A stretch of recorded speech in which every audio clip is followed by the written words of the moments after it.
friends, long time no fucking see. Today I'm gonna bring you a review of Cold Steel 2, Legend of Heroes, Trails of Cold Steel 2. If you watched my Trails of Cold Steel 1 review, you know how fucking hype I was for this game, and I actually planned to release this review quite some time ago, but as it turned out, this is also a fucking long ass game. The first game took me about 90 hours to finish. This fucking Trails of Cold Steel 2 took me like fucking 92, 95 hours to fucking finish. It's a long, epic game, alright? And I didn't even mess around with my time. I went straight from point A to B throughout the whole game, so it's a long ass fucking game.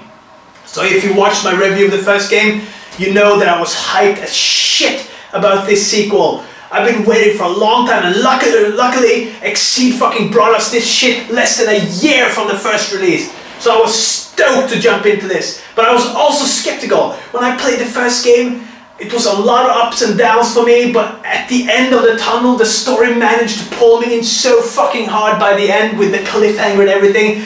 I was overwhelmed with awesomeness, so I decided to give that game 9 out of fucking 10.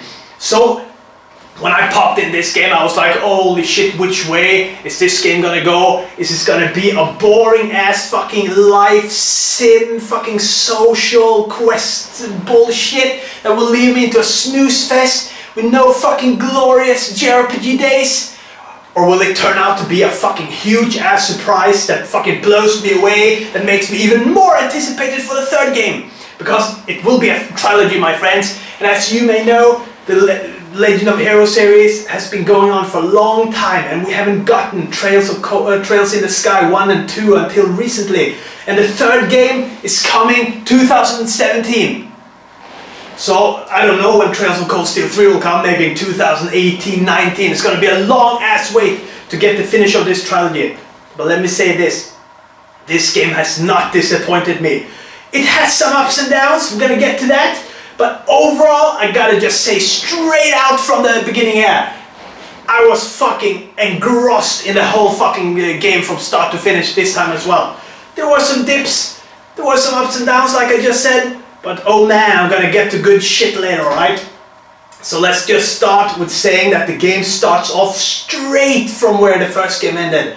And they used the same graphic, so the developer didn't have to use a lot of time to build the game from scratch. I heard Trails of Cold Steel 3 will build everything from scratch, so it won't be a rehash of the engine or anything. So we basically start off straight with a cliffhanger in the first game. I'm not going to spoil that if you haven't played it, but it's a great continuation. Even the choices you made in the first game, if you load your save data from the first game, it's going to continue those lines. You're going to get some flashback throughout the game that comes straight from decisions you made in the first game. So that's great control from the writers, kind of like Mass Effect, but in a JRPG universe, and less choices, but still it's intriguing to see something like that in a JRPG, because it's a completely different game design, progress, everything is different from the Western games. So basically the game starts off very calmly. It has a lot of magic. It continues all the quest lines from the first game. And basically 1/4 of the game, you're gathering your allies from the first game again. Think Final Fantasy VI ending. In Final Fantasy VI, suddenly everyone is scattered about and you have to find them again. So 20-25 hours of Trails of Cold Steel 2 will be like this in the beginning phase of the game. So it's very slow progress, just like the first game, and like every Legend of Heroes game. It's fucking pushed to the max with fucking text, character development, world building.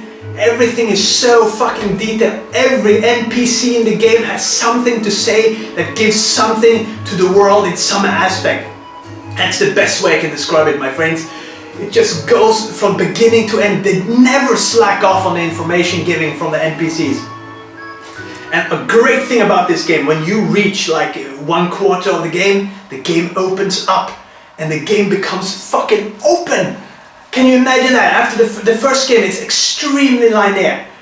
Extremely linear. It's like from A, B, C, it's like this, but choices you make, who you speak to, stuff like that is not too linear, and the way you build character development, everything is not linear. But the story itself is extremely linear in the first game. In the second game, it suddenly opens up. You have a lot more quests that you don't have to do, optional quests. You have some quests you just have to do, like in the first game. The setup is very similar, but you get a fucking airship, alright? And you can travel anywhere you've been in the first game as the places open up, as you liberate the world, so to speak, which is part of the plot element in this game. A large part of this game is kind of freeing the country from its threat. And as you free the country, you open up areas and you can fast travel to any area, kind of like Final Fantasy X. You get an airship, you can explore your airship, you have all kinds of shop in your airship. You feel total freedom for tens and tens of hours in this game. And that's a great breath of fresh air compared to the first game. And I really enjoyed that fucking freedom, because even if I love linear storytelling, and that's the best storytelling, and this game is linear storytelling wise too, but I love when I get some freedom to just go and find shit out for myself. And this game has a lot of side quest boss battles. It gives some great benefits that are almost fucking OP to the fucking max later on in the game. So it's got a lot of juicy progress. It's very fresh in that aspect. I can't really come up with some other games with the exact same setup as this game. It's very fresh. So now let's get to the fucking meat of this game, the fucking gameplay. Jesus Christ, they really went all out this time around. I gotta say it right now, my friends. If you love Grandia, the fucking battle systems in Grandia 1, 2, and especially 3, you know it's one of the best battle systems ever. And this game takes everything that's fucking great from the first game and just adds candy, adds fucking enormous amounts of badassery and intriguing levels of awesome depth that are quite simple to grasp. Like, it's like a fucking candy store, right? Let me just start from the beginning here. So here is basically where all the depth in the combat lies. You have two segments here. You have Master Quartz and Quartz. And basically in Master Quartz you have some abilities that are specifically tied to the Master Quartz, like this one that I use for Reinforcer, that is his default one. You get CP per kill. That's extremely effective. Like if you meet 10 enemies in one fight and you kill them all off with a super move, you get 15 per enemy back. So you can use a super move straight after the first super move. It's extremely tactical, useful, and maybe a bit OP, to be honest. But you can also switch out. You can get 50% strength in the beginning of the battle, and these can also be leveled up. You see, some of these haven't been leveled up, so there are some abilities that I don't even know yet. There are tons of possibilities and customization in this game that makes you kind of control every aspect of the battle, how it's going to turn out, if you're going to use magic the most, or if you're going to use the arts, the kind of super moves in battle the most. So like Reinforcer, to me, he's a super move guy. He doesn't touch most of the normal magic that is quartz or ornament, as it's called in other areas of the game. So you basically have, for me specifically, he's a healer, and he has that special domination quartz that you actually get by doing well in the game. If you do all the quests in the game, you rank up through a ranking system in the game and you get some awards, and this is one of the awards. And I fucking hope to God, if you play this game, that you do exactly that, because you need this domination quartz. It's fucking beautiful. Double attack on the first fucking craft used in battle or attack. It's fucking OP as you've never experienced in any other game. You're gonna crush everything if you do that. And he has some random magics here and there, like this Ragnar Vortex. There's a ton of different magics, as you can see. The list goes on and fucking on. Tons of choices here. You can customize your characters as you want. Very much like I said before, the Final Fantasy VII materia system. I love this system. One of the best ever made, right? Have fucking fun if you play it. And then you have fucking CP that is used for attacking with super moves, alright? So you build up CP in battle all the time when you attack. And this CP can be used to use very tactical attacks, like stopping a magic attack from the enemy. Very much like the critical attack from Grandia. And then you have shit like area attacks that crushes the enemy. And when you hit an enemy and you get a critical hit, you can get a follow-up attack with a link partner on your team. So when your link partner fucking attacks back, you build up a point up in the right corner. And if you build up 3 points, you can attack with both characters at the same time after a critical hit. If you build up 5 fucking points, everyone on the team can go fucking nuts on the enemy. And when you attack the enemy, you build up a super gauge in the upper right corner, which you can use to go into super mode that gives you 3 fucking attacks for free with your fucking characters of choice. And then you can go fucking nuts with super moves. You can go fucking crazy with any attack because you get CP, MP, HP when you use this mode. And then you can, the super moves in this game, it's to drool for, it's fucking excellent. And you get to use them all the fucking time, alright? You build up like 100 to 200 CP points, I call them cunt points, because you pound the enemy in the cunt and they fucking die, right? It's fucking glorious, it's an endless circle of epicness. Ooh, super move, critical attacks, unified move, link attacks. You build up the super, use the super, now you suddenly have a super move again. Use this move, fuck up the enemy. I mean, I played the game on normal, and it's pretty fucking easy on normal, right? I struggled with a few boss battles in the late game, because, like in any fucking JRPG, you know you're gonna face some fucking encounters that they push to the limit, so you kind of scratch your head in the last boss. I kind of fucked the last boss in like 3 turns, but this fucking boss took fucking 15 turns. What the fuck happened? So it's kind of up and down in difficulty, but I'd say the overall difficulty on normal, it's very fucking easy, because some boss battles I just went in with full supers on all 4 characters on my team, and I just went fucking nuts with all super moves, and the boss was dead before I even saw the attacks of the boss. But I didn't mind it because I had fucking set up this awesome system. Now, let's talk about the fucking cost, because the gameplay is fucking perfection! I'm gonna drink Pepsi to the fucking battle systems or Trails of Cold Steel. I forgot to mention all the fucking mini games in this game. You have the card battling, how you build bonding points with the characters. You can play a card game called Blade. It's a very simple card game, but it's fun to play, and it's a nice side thing to do in the game, alright? You also have snowboarding, very much like Final Fantasy VII. So, in the first city in the game called Ymir, it's a winter town. Not a city, it's a town, right? So, you can basically go and do snowboarding, and as you progress through the game, new stages unlock, and you get some great fucking augments from this. And I thought it was a very fun game, a little mini game, fully manual. I really enjoyed it. It's obviously inspired by Final Fantasy VII, very, very nice. And here comes an awesome thing, alright? When you travel the plains, or the areas, or the dungeon areas in the game, whatever, you can use a bike and a horse. So you have 2 means of transportation in this game, and it's very fresh, it's very fun to ride that fucking bike, although it has kind of fucked up animation work. When the reel goes back and forth, it looks like a fucking retard, but that's production values. I can't crush a poor company on production values when they deliver kind of quality games, alright? Falcom knows exactly what the fuck they're doing with their money. They don't put all their cash and gamble a success on graphics. They put the graphics on a mid-level. I'd say this game looks like an HD port of a PS2 game.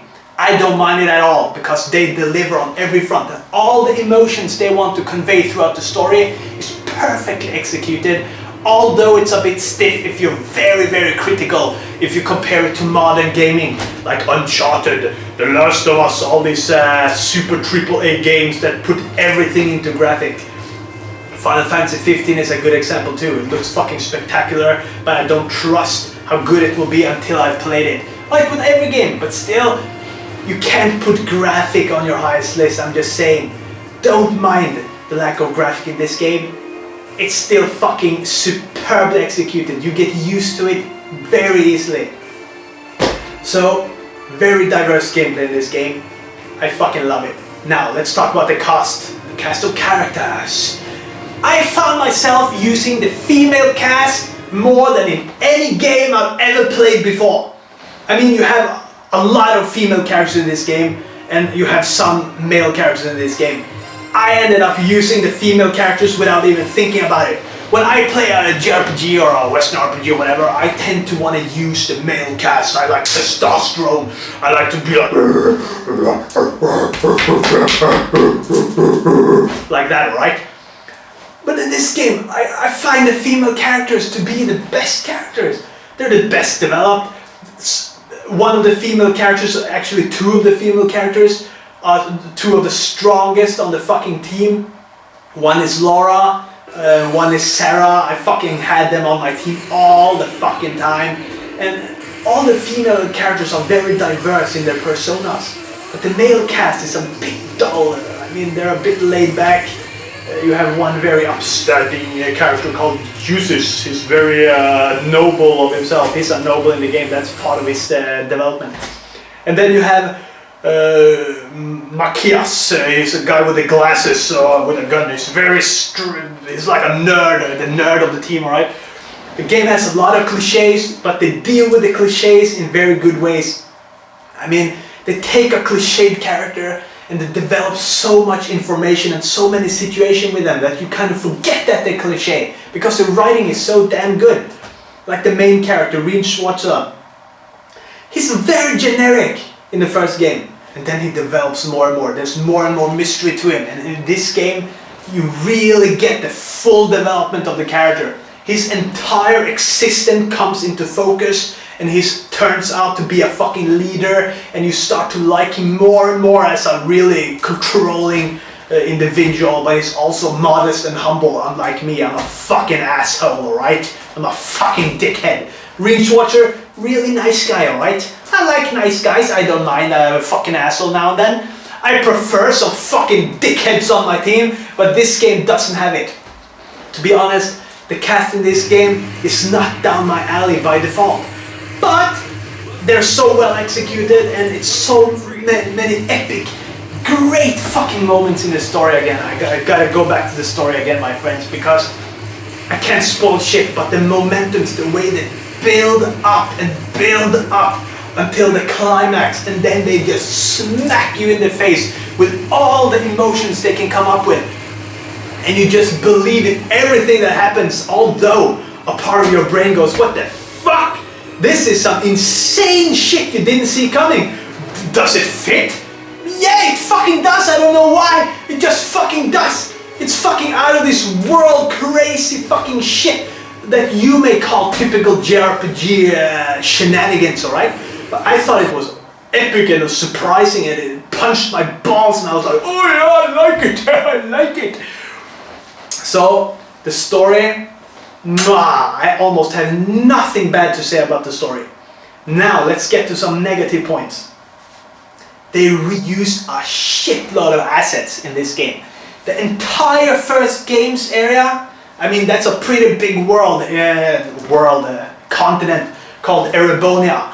And all the cities and towns you visit in the first game is where you visit in the second game as well. Sure, they've added one town, and they've added like 3 or 4, maybe 5 dungeons.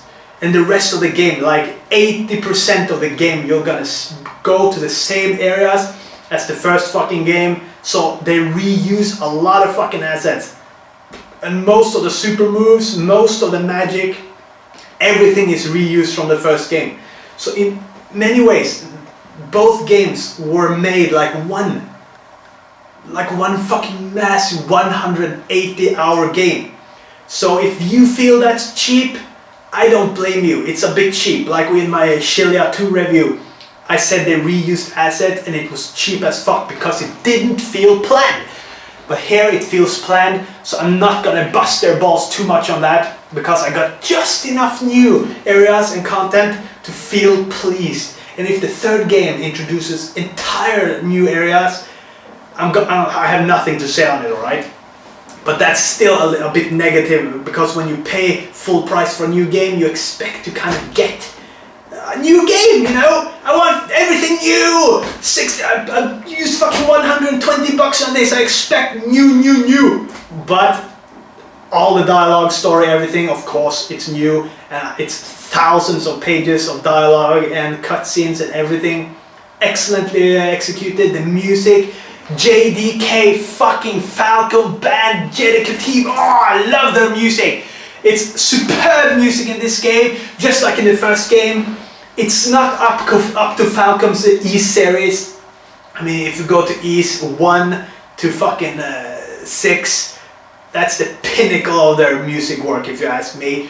The Legend of Heroes series has good music. This has a lot of great tracks. It's not up my alley a lot of the times. A lot of kind of like techno, trance elements in the music. I'm not a huge fan of that. But the way they fuse that into violins and epic and rock and metal at times, I really thought the soundtrack was very well executed. I loved a lot of tracks. They're still in my mind, and I'm even thinking about replaying this game, alright? And it's by far one of my favorite games so far this year, and it's without a doubt a Game of the Year contender for me. So I'm very excited to see what Final Fantasy 15 brings, because Final Fantasy is kind of my favorite series of all time. Final Fantasy 15 is very skeptical to me. If they deliver everything I hope they deliver, it's probably gonna be my Game of the Year. But if Final Fantasy 15 falls a bit flat, this will probably be my Game of the Year, right? It's that fucking good. I can't recommend this game enough, my friends. Excellent story, great fucking music. The cast has great character development. The battle system is fucking superb, glorious. And one last point I'm gonna say before I fucking leave you alone, my friends. The game is very slow paced, like I mentioned in the beginning of this review. And about halfway into the game, it slows it down extremely much, to say the least. You go like 10-15 hours where the story doesn't really evolve into something especially interesting or necessary. So they could have cut 10 hours from this game as well. I said this about Cold Steel 1 too. They should have cut 10 hours out of this game. And I say the same thing about Cold Steel. They drag it a bit in the mud. It's not necessary. They should scratch that shit a bit to make it a bit tighter. But all of their Legend of Heroes games have this problem, or it's a problem for me at times. Some people love it. To me it's alright, I can let it go because of the greatness of every other aspect. But I prefer a bit tighter games. I miss the era where Final Fantasy 7, 8 and 9 came. If you think about it, those are some of the most epic games ever released, but they just last for like 30-40 hours. I mean, they're on point, the story just goes on pow, pow. I miss that kind of storytelling. But the edge of the Legend of Heroes series right now is that specific thing of slow pacing. They take all the time in the world to build everything they want to build up, so the emotional impact is as big as it can be, and they succeed at it. So on a final note, go fucking get this series, play the first game, and then fucking jump on the epicness that is the second game. I love that game even more than the first game. The school setting is not as big anymore. In the first game, you're stuck as a fucking Thor's Academy student, and that's not a great concept to me. But the way the story developed, they broke out of that box of Academy studying shit, and then it's full out fucking war in the sequel, and it's non-stop except that slow paced part of fucking insane epicness, great battles, insane epic moments, momentums of fucking epic storytelling. I can't fucking wait for the fucking third game, my friends. And to that, I drink fucking Pepsi. And I'm gonna say to you right now, if you don't play this game, if you're a JRPG lover and you don't play this game, you're fucking missing out. You must fucking play this game. Even if it's negative in certain aspects, you're not gonna regret it. The last dungeon, mwah, epic, straight up the ass. Exactly how I want the JRPG to fucking end. Having said that, let's fucking drink Pepsi. Yes! Now I'm gonna go and fucking compose. Then I'm gonna go play some more fucking games. I've just ordered Exist Archive, the new 3 Ace game. I can't wait to find out what that shit is. I hope it's good. Better be fucking better than Star Ocean 5 because that game fucking sucks monkey fucking dicks, alright? So adios, fuckers. Until I see you next time. Thanks for watching. I really appreciate it. And I mean that. Drink your fucking Pepsi, alright? Blue liquid from hell. Adios. Adios. Legend of Heroes, Trails of Cold Steel 2.